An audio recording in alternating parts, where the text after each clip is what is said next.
अस्सलामुअलैकुम दोस्तों, मेरा नाम है इब्रार हुसैन और आप देख रहे हैं इब्रार वॉइस यूट्यूब चैनल।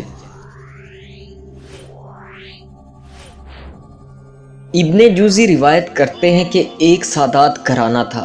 खातून जवानी में बेवा हो चुकी थी, बच्चों वाली थी। तंग दस्ती आई तो उन्होंने समरकंद की तरफ हिजरत की।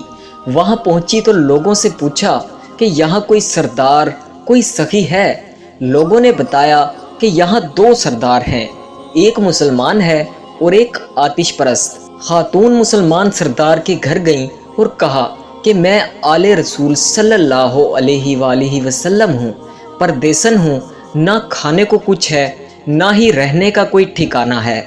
सरदार ने पूछा, तुम्हारे पास कोई नसबनामा है? खातून ने कहा, भाई मैं एक नादार परदेसन हूँ, मैं सनद कहाँ से लाऊं? वो कहने लगा, यहाँ तो हर दूसरा आदमी कहता है कि मैं सैयद हूँ, आले रसूल सल्लल्लाहु अलैहि वसल्लम हूँ। ये जवाब सुनकर वो खातून वहाँ से निकली और मजूसी सरदार के पास गईं। वहाँ अपना तारुफ करवाया। इन्होंने फौरन अपनी बीवी को इनके हमरा भेजा कि जाओ बच्चों को साथ ले आओ, रात बहुत सर्द है। चुनाचे खातून और इनकी बच्चियों को खाना खिलाकर मेहमान खाने में सोने की जगह दे दी गई। इसी रात को मुसलमान सरदार ने ख्वाब देखा कि रसूल पाक सल्लल्लाहु अलैहि वसल्लम जन्नत में सोने से बने एक खूबसूरत महल के दरवाजे पर खड़े हैं।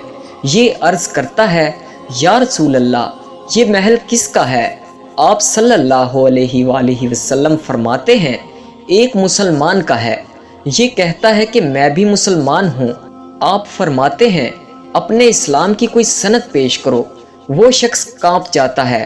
आप सल्लल्लाहु अलैहि वसल्लम फरमाते हैं, मेरे घर की बेटी तेरे दरवाजे पर चलकर आई और तूने इससे सादात होने की सनद मांगी। मेरी नज़रों से दूर हो जा। जब इसकी आंख खुली तो वो नंगे सर और नंगे पांव बाहर निकल आया और शोर मचाना शुरू कर दिया कि वो परदेसन खातून कहाँ गई। लोगों ने बताया कि वो आतिश परस्त सरदार के घर चली गई है। चुनाचे वो इसी हालत में भागा भागा गया और इस सरदार के दरवाजे को जोर जोर से खटखटाने लगा।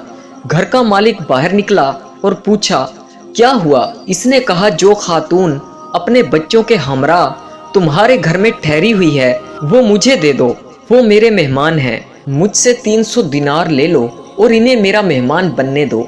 मजूसी सरदार की आंखों में आंसू भर आए। कहने लगा, भाई मैंने बिन देखे का सौदा किया था, अब तो देख चुका हूँ, अब मैं तुम्हें कैसे वापस कर दूँ? मैंने ख्वाब में देखा कि जन्नत के दरवाजे पर अल्लाह के नबी सल्लल्लाहु अलैहि वसल्लम खड़े थे और तुझसे कह रहे थे कि दूर हो जा।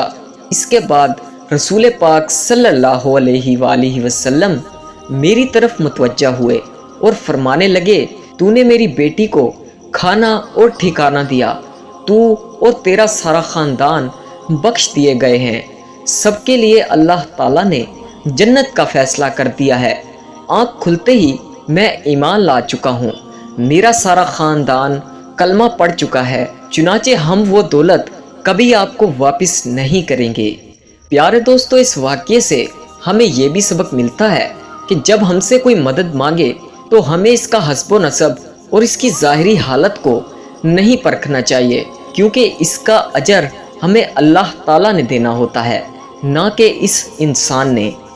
अल्लाह ताला से दुआ है कि हम सबको समझने की और नेक अमल करने की तौफीक अता फरमाए।